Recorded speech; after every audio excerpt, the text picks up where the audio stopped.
I'm just asking, what do you take me to mean? What do you think I mean when I say pineapple on pizza is wrong?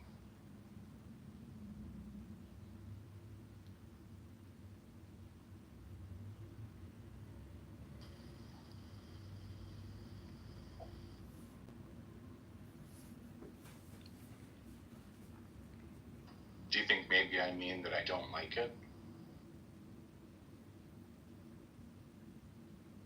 What do you think, John? No, I'm asking you, Diaco. I have no idea what, Where is thou? Really? No. You can't tell that like I'm saying I don't like pineapple on pizza if I say pineapple on pizza is wrong. Also, the sentence, I don't like food. You what?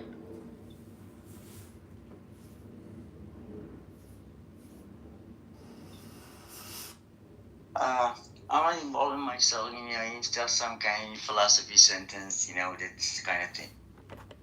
I didn't understand what you just said. It's just him expressing his likes and dislikes. He obviously dislikes pineapple on pizza. So if you're going to invite T over for pizza, make sure you don't order a Hawaiian pizza. Yeah, because your question was, Diaco, how do you determine? The question was that you asked, how do you determine what's right and wrong? I can just tell you, I don't like it. I know what I don't like pineapple on pizza. That's what makes it wrong, right?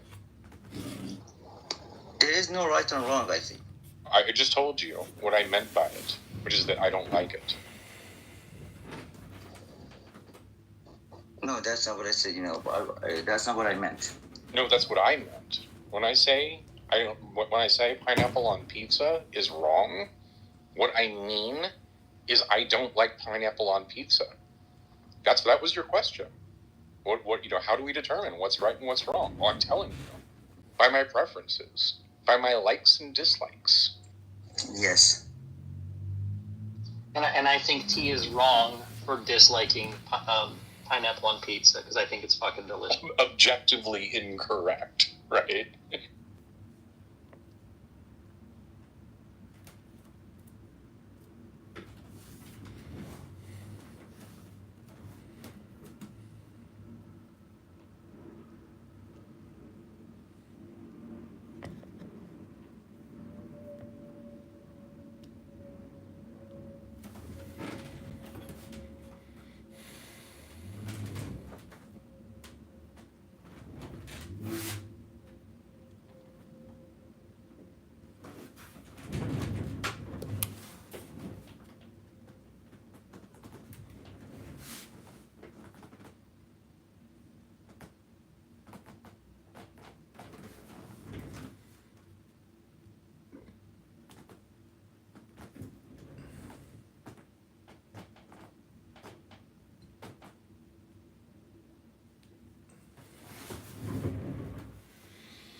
Alright, hit that like button, hit that subscribe button. I'm about to read some Chinese philosophy. This is Shuangzi's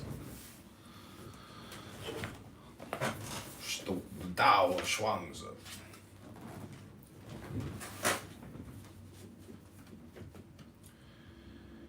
Therefore, come with me to the palace of nowhere, where all the many things are one. There at last we might speak of what has no limitation and no end. Come with me to the land of non-doing. What shall we say there? Say that Tao is simplicity, stillness, indifference, purity, harmony, and ease. All these names leave me indifferent, for the distinctions have disappeared. My will is aimless there. If it is nowhere, how should I be aware of it? If it goes and returns, I know not where it has been resting. If it wanders here then there, I know not where it will end. The mind remains undetermined in the great void. Here the highest knowledge is unbounded. That which gives things their vastness cannot be delimited by things. So when we speak of limits, we remain confined to limited things.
Okay, this poem is called Starlight and Non-Being.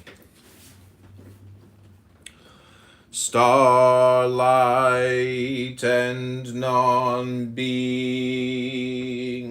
Starlight asked non-being, Master, are you or are you not? Since he received no answer whatever, Starlight set himself to watch for non-being. He waited to see if non-being would put in an appearance.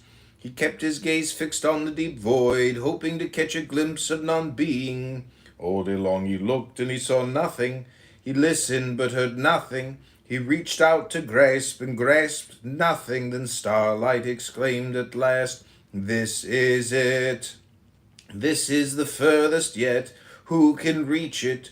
I can comprehend the absence of being, but who can comprehend the absence of nothing? If now on top of all this non-being is, who can comprehend it? Starlight and non-being, mastered are you not? Starlight and non-being. Starlight and non-being, mastered are you or are you not? Since he received no answer whatever, Starlight set himself to watch for non-being. He waited to see if non-being would put in an appearance. He kept his gaze fixed on the deep void, hoping to catch a glimpse of non-being. All day long he looked and he saw nothing. He listened but heard nothing. He reached out to grasp and grasped nothing. Then Starlight exclaimed at last, This is it.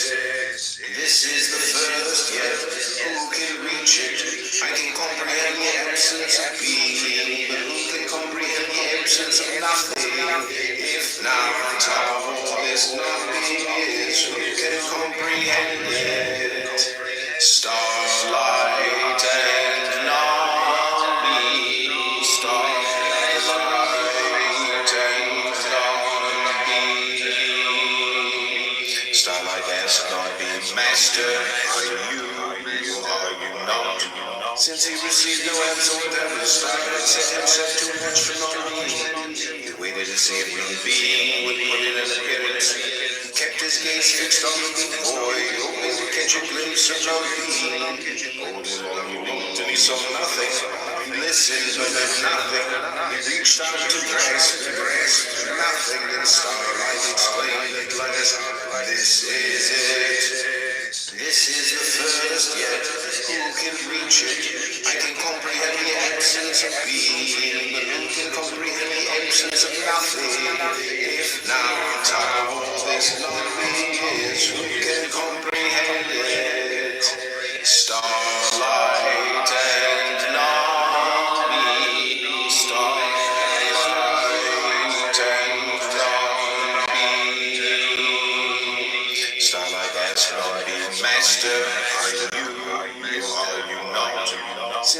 received no answer with every star that set himself too much for long being. He waited to see if no being would put in an appearance. Kept his gaze fixed on the void, hoping to catch a glimpse of long being. Holding on, he looked and he saw nothing. He listened but heard nothing. He reached out to grasp nothing. Then starlight explained at last, this is it. This is the furthest yet. Who can reach it? I can comprehend the absence of being. Who can comprehend the absence of nothing? If not all this lonely is, who can comprehend it? Starlight and night, starlight and night. Starlight asked from being master, are you or are you not? Since he received no answer with every star that set himself too much for non-being. He waited to see if no being would put in an appearance. Kept his gaze fixed on the void, hoping to catch a glimpse of non-being. Holding on, he looked and he saw nothing. He listened but heard nothing. He reached out to grasp nothing. Then starlight exclaimed at last, this is it. This is the furthest yet. Who can reach it? I can comprehend the absence of being. Who can comprehend the absence of nothing? If now all this non-being is, who can comprehend?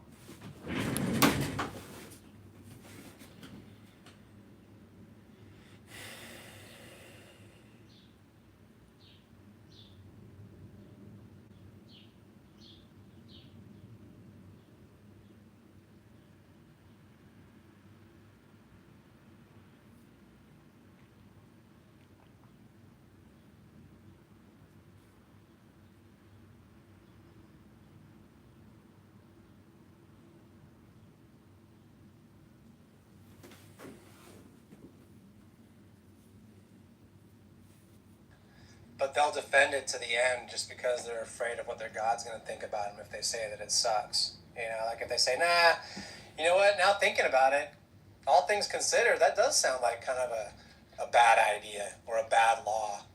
But they won't say that. They'll just protect it and guard it and make excuses for it, and then just say stupid shit that makes them sound like they don't have morality, like they don't have a good morality. They have a weird standard that they're implementing that's just completely different than mine. So.